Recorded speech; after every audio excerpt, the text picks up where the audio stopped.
৯ বছর পর রোববার দেশে ফিরছেন বিএনপি নেতা সালাউদ্দিন আহমেদ।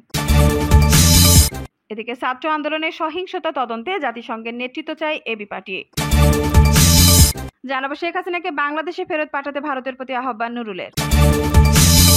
শহীদ আবু সাইদকে জাতীয় বীর স্বীকৃতির দাবি। সংখ্যালঘুদের উপর হামলার গুজব ছড়ানো হচ্ছে বলছে বিজিবি। এবং সর্বশেষ জানাবো শুধু বাংলাদেশ না, তোমরা সারা দুনিয়া পাল্টে ফেলতে পারো, বেরোবিতে ডক্টর ইউনূস।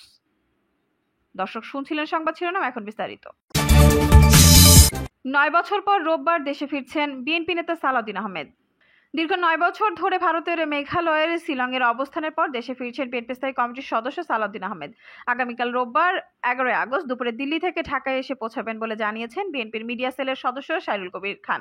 সরকার বিরোধী আন্দোলন চলাকালে বিএনপি ও ২০ দলীয় জোটের মুখপাত্রের দায়িত্ব পালনকে ২০১৫ সালের ১০ মার্চ রাজধানীর উত্তরার বাসা থেকে আইনশৃঙ্খলা বাহিনী পরিচয়ে তুলে নিয়ে যাওয়া হয় সাবেক এই যোগাযোগ প্রতিমন্ত্রীকে।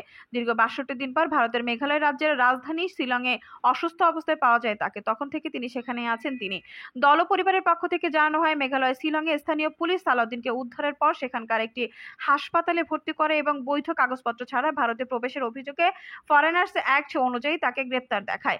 একই বছরের ২২ জুলাই ভারতের নিম্ন আদালতে আনুষ্ঠানিকভাবে তার বিরুদ্ধে অনুপ্রবেশের দায়ে অভিযোগ গঠন করা হয়। প্রায় ৩.৫ বছর মামলার কার্যক্রম চলার পর ২০১৮ সালের ২৬ অক্টোবর অবৈধ অনুপ্রবেশের দায়ে করা মামলায় আদালত নির্দোষ সাব্যস্ত করে খালাস দেন সালাউদ্দিন আহমেদকে।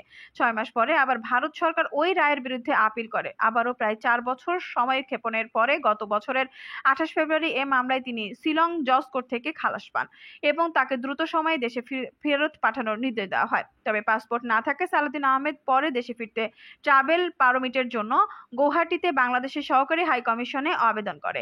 পরে পাসপোর্টের বিকল্প হিসেবে গত বছরের জুনে হাই কমিশন থেকে তাকে ৩ মাসের ট্রাভেল পাস দেওয়া হয়। তবে এই ট্রাভেল পাস দিয়ে তার ভারতের ইমিগ্রেশন পার হওয়া সম্ভব নয়। এদিকে আদালতের রায় সংযুক্ত করে মেঘালয় সরকার এ বিষয়ে গত বছরের ২৪ মার্চ দিল্লি পররাষ্ট্র মন্ত্রণালয়ে সালাউদ্দিনকে দেশে ফেরত পাঠাতে ছাড়পত্রের জন্য চিঠি দিয়েছিল। এর আগে ২০১৮ সালে যখন ভারতের বিচারিক আদালত থেকে তিনি রায় পেরিয়েছিলেন, তখনও মেঘালয় সরকার এভাবে চিঠি দিয়েছিল। তখনও ভারতের পররাষ্ট্র মন্ত্রণালয় জবাব দেয়নি। তবে বাংলাদেশে আওয়ামী লীগ সরকারের পতনের পর সালাউদ্দিন আহমেদের দেশে ফেরার পথ সুগম হয়। আইনি জটিলতা কাটিয়ে এবার তিনি নিজ দেশে ফিরছেন। ছাত্র আন্দোলনের সহিংসতা তদন্তে জাতিসংঘের নেতৃত্ব চায় এবি পার্টি। জুলাই আগস্ট মাসে ছাত্র জনতার স্বতঃস্ফূর্ত অভ্যুত্থান চলাকালে শেখ হাসিনার নির্দেশে গণহত্যা ও চরম মানবতা বিরোধী লঙ্ঘনের ঘটনা ঘটেছে। গণহত্যা ও চরম মানবাধিকার লঙ্ঘনের ঘটনা ঘটেছে বলে দাবি করেছে আমার বাংলাদেশ পার্টি। এবি পার্টি তার এসব ঘটনার সুষ্ঠু তদন্তে জাতিসংঘকে নেতৃত্ব দিতে আহ্বান জানিয়েছে। বিজ্ঞপ্তিতে বলা হয়েছে, জুলাই ও আগস্টে তৎকালীন সরকারের দায়িত্বশীল ব্যক্তিদের প্রত্যক্ষ নির্দেশে বাংলাদেশ সবচেয়ে জঘন্যতম গণহত্যা ও মানবতা বিরোধী অপরাধ সংঘটিত হয়েছে। এর অবশ্যই পুঙ্খানুপুঙ্খ তদন্ত করা উচিত এবং অপরাধীদের জবাবদিহি ও বিচারের আওতায় আনতে হবে। এবি পার্টি চাই জাতিসংঘ এই তদন্তে সর্বাত্মক সহায়তা ও নেতৃত্ব দিক। পাশাপাশি ২০০৯ সাল থেকে আজ পর্যন্ত দেশে যত গুম, খুন, আইন বহির্ভূত হত্যাকাণ্ড ও মানবতা বিরোধী অপরাধ সংঘটিত হয়েছে সেগুলো নিরপেক্ষ বিচারের পথ তৈরিতে বাংলাদেশের অন্যান্য উন্নয়ন অংশীদার এবং আন্তর্জাতিক মানবাধিকার সংস্থাগুলোকে অংশ নিতে আহ্বান জানায় দলটি। সম্প্রতি গঠিত অন্তর্বর্তীকালীন সরকারের দায়িত্ব গ্রহণ ও চ্যালেঞ্জ, বিশেষ করে ন্যায় বিচার, জবাবদিহি নিশ্চিত করা ও অর্থনৈতিক ঝুঁকি দূর করার বিষয় সহ নানা বিষয়ে এবি পার্টি নেতারা গয়েন লুয়েসের সঙ্গে কথা বলেছেন বলে বিজ্ঞপ্তিতে জানানো হয়। শেখ হাসিনাকে বাংলাদেশে ফেরত পাঠাতে ভারতের প্রতি আহ্বান নুরুলের। সাবেক প্রধানমন্ত্রী শেখ হাসিনাকে বন্ধি বিনিময় চুক্তির আওতায় বাংলাদেশে ফেরত পাঠাতে ভারতের প্রতি আহ্বান জানিয়েছেন গণ অধিকার পরিষদের সভাপতি নুরুল হক। তিনি বলেন, ভারত এটা না করলে ভারতীয় হাই কমিশন ঘেরাও করবেন তারা। সম্প্রতি সমাবেশে নুরুল হক বলেন, ২০১৪, ১৮, ২৪ সালে নির্বাচনে ভারত শেখ হাসিনাকে একচ্ছত্র সমর্থন দিয়েছিল। সারা বিশ্ব যখন বাংলাদেশ গণতন্ত্রের পক্ষে কথা বলছে, তখন ভারত শেখ হাসিনাকে ক্ষমতায় আনতে মরিয়া।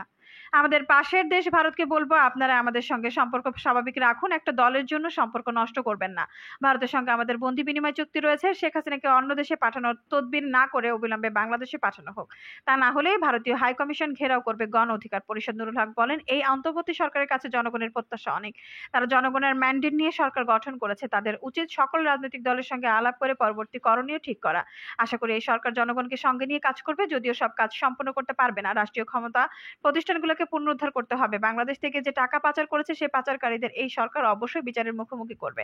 নূর আরো বলেন, ছাত্র জনতা যখন বিপ্লবের মাধ্যমে দেশকে স্বাধীন করেছে তখন একদল মানুষ নৈরাজ্য করছে, দেশের বিভিন্ন জায়গায় দখলদারত্ব চালাচ্ছে, লুটপাট করছে। এসবের মূল উদ্দেশ্য ছাত্র জনতার বিপ্লবকে ব্যর্থ করা। তাই ছাত্র জনতাকে বলবো, নৈরাজ্য রোধে পাড়ায় পাড়ায় প্রতিরোধ কমিটি গঠন করুন। এসব নৈরাজ্য গণ অধিকার পরিষদ, বিএনপি, জামায়াত করছে না। এগুলো কারা করছে? আইন শৃঙ্খলা রক্ষাকারী বাহিনীর উচিত তাদের চিহ্নিত করে বিচারের মুখোমুখি করা। শহীদ আবু সাইদকে জাতীয় বীর স্বীকৃতির দাবি। কোটা সংস্কার আন্দোলনে পুলিশের গুলিতে নিহত বেগম রোকেয়া বিশ্ববিদ্যালয়ের শিক্ষার্থী আবু সাইদকে জাতীয় বীর স্বীকৃতির দাবি জানিয়েছে পরিবার। হতদরিদ্র পরিবারে জন্ম নেওয়া মেধাবী এই শিক্ষার্থী দেশের জন্য জীবন উৎসর্গ করাই তাকে এই স্বীকৃতি দানে সরকারের কাছে অনুরোধ করেছেন আবু সাইদের বড় ভাই আবু হোসেন। রংপুরের পীরগঞ্জ উপজেলার জাফরপাড়া গ্রামের মকবুল হোসেনের সপ্তম সন্তান আবু সাইদ। দুই মায়ের সংসারে মোট 9 ভাই বোন। বাবা মকবুল হোসেন হতদরিদ্র কৃষক, স্থানীয়ভাবে বর্গা চাষ করে চলে তার সংসার। আবু সাইদের বড় মায়ের ঘরে 3 ভাই ও 1 বোন রয়েছে। ছোট মায়ের সংসারে রয়েছে আবু সাইদ সহ 3 ভাই 2 বোন। এরই মধ্যে আবু রায়হান নামে এক ভাই মানসিক প্রতিবন্ধী। পুরো পরিবারের একমাত্র মেধাবী ছিল আবু সাইদ, তাই তাকে নিয়ে পরিবারের সদস্যদের আশা আকাঙ্ক্ষা ছিল পাহাড় সমান। আবু সাইদের বড় ভাই আবু হোসেন বলেন, দেশের জন্য আমার ভাই জীবন উৎসর্গ করেছে, এজন্য আমরা গর্বিত। কিন্তু আমাদের যে অপূরণীয় ক্ষতি হয়েছে সেটি কোনো কিছু দিয়ে পূরণ করা সম্ভব নয়। যতদিন বাংলাদেশ থাকবে ততদিন সাধারণ শিক্ষার্থী ও জনতা আবু সাইদকে যেন মনে রাখে। এজন্য আবু সাইদকে জাতীয় বীর স্বীকৃতি চায়। চাচা মঞ্জুর হোসেন বলেন, অন্তর্বর্তীকালীন সরকারের প্রধান উপদেষ্টা ডক্টর মোহাম্মদ ইউনূস আবু সাইদের কবর জিয়ারত করার জন্য এসেছেন। এর আগেও অনেকে এসেছে, তারা আমাদের খোঁজ খবর নিচ্ছেন। কিছুদিন পর সব স্বাভাবিক হলে আবু সাইদকে সবাই ভুলে যেতে পারে, তাই সরকারিভাবে তাকে স্বীকৃতি দেওয়ার অনুরোধ করছে। রংপুরের পীরগঞ্জ উপজেলা সদর থেকে 6 কিলোমিটার পশ্চিমে আবু সাইদের গ্রাম জাফরপাড়া। পীরগঞ্জ নবাবগঞ্জ আঞ্চলিক মহাসড়ক হতে আধা কিলোমিটার উত্তরে তার বাড়িটি। বরেন্দ্র অঞ্চলের লাল মাটি দিয়ে তৈরি ঘরগুলো, গাছগাছালি দিয়ে ঘেরা। গ্রামটিতে খুব বেশি উন্নয়নের ছোঁয়া লাগেনি। পুরো গ্রামটিতে কাঁচা ও আধা পাকা বাড়িঘর। বেশিরভাগ মানুষের কাছে পৌঁছায়নি পর্যাপ্ত শিক্ষার আলো। কৃষি নির্ভর গ্রামটির উজ্জ্বল নক্ষত্র ছিল আবু সাইদ। তাকে নিয়ে অনেক স্বপ্ন দেখেছিল গ্রামবাসী। আবু সাইদের চাচি জোসনা বেগম বলেন, আবু সাইদকে নিয়ে আমাদের খুব আশা ছিল, সে ভালো কিছু করবে, এলাকার মানুষের মুখ উজ্জ্বল হবে। সে করেছে ঠিকই, তবে জীবন উৎসর্গ করে। দেশের মানুষ তাকে দীর্ঘদিন স্মরণে রাখুক, এটাই চাই। এজন্য বর্তমান সরকারের আন্তরিক হতে হবে। সংখ্যালঘুদের উপর হামলার গুজব ছড়ানো হচ্ছে বলছে বিজিবি। লালমনিরহাট তিস্তা ব্যাটালিয়নের অতিরিক্ত পরিচালক মেজর এএফএম জুলকার নাইম বলেছেন, দেশের কোনো জায়গায় সংখ্যালঘুদের উপর কোনো হামলা হয়নি। স্বার্থান্বেষী একটি চক্র গুজব ছড়িয়ে দেশকে অস্থিতিশীল করার চেষ্টা করছে, যার ফলে সীমান্তের মানুষ ঢল নেমেছিল। অবশ্য গুজবের বিষয়টি তারা বুঝতে পেরেছেন। সংখ্যালঘুদের উদ্দেশ্যে মেজর এএফএম জুলকার নাইম বলেন, আপনাদের উপর কোনো হামলা হবে না। যেহেতু কোনো হামলা হয় নাই, সেক্ষেত্রে আপনাদের আতঙ্কিত হওয়ার কিছু নেই। আমরা আশ্বস্ত করছি, তাই আপনারা নিজ বাড়িতে থাকুন, আমাদের সঙ্গে যোগাযোগ রাখুন। যোগাযোগ রাখলে আমরা আপনাদের নিরাপত্তা রাখতে পারবো। তিনি আরো বলেন, হিন্দু, মুসলিম, বৌদ্ধ, খ্রিস্টান না, অন্য যে কোনো ধর্মের যারা রয়েছে আমরা সকলেই বাংলাদেশী, তাই তাদের নিরাপত্তা প্রদান সকলের কাছে গুরুত্বপূর্ণ। বিজেপির বিত্তপীঠ সমূহের ঐকান্তিক প্রচেষ্টায় সীমান্ত এলাকার অন্য ধর্মাবলম্বী কারোর উপরে কোনো ধরনের আঘাত আসে নাই। তিনি পুলিশ সহ সব ধরনের প্রশাসনকেও সহযোগিতা করার কথা বলেন। শুধু বাংলাদেশ না, তোমরা সারা দুনিয়া পাল্টে ফেলতে পারো, বেরোবিতে ডক্টর ইউনূস। অন্তর্বর্তী সরকারের প্রধান উপদেষ্টা ডক্টর মোহাম্মদ ইউনূস বলেছেন, শিক্ষার্থীদের গণ অভ্যুত্থান যে বিজয় অর্জিত হয়েছে তা ব্যর্থ হতে দেওয়া যাবে না। তোমরা যেটা করেছো সেটাকে আমরা বলছি দ্বিতীয় বিজয় উৎসব। এই বিজয় উৎসবটা যাতে আমাদের হাত থেকে ফসকে না যায়। ডক্টর ইউনূস বলেন, তোমাদের যে ক্ষমতা তা হলো অসম্ভবকে সম্ভব করার ক্ষমতা।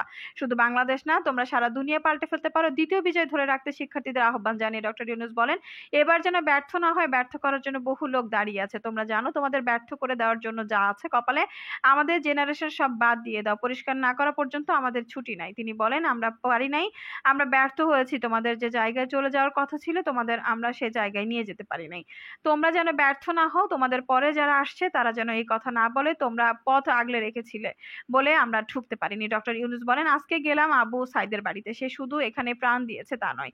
আবু সাইদ হলো মহাকাব্যের চরিত্র। ভবিষ্যতে এটা নিয়ে বহু কবিতা, বহু সাহিত্য, বহু কিছু রচিত হবে। তিনি বলেন, সে দেখিয়ে গেল, চমকে গেছে মানুষ। গুলিটা খাওয়ার ছবি দেখলো, আর মানুষকে থামানো যায়নি। সবার তখন মনে হয়েছে আমিই তো আবু সাইদ, মারো কত মারতে পারো।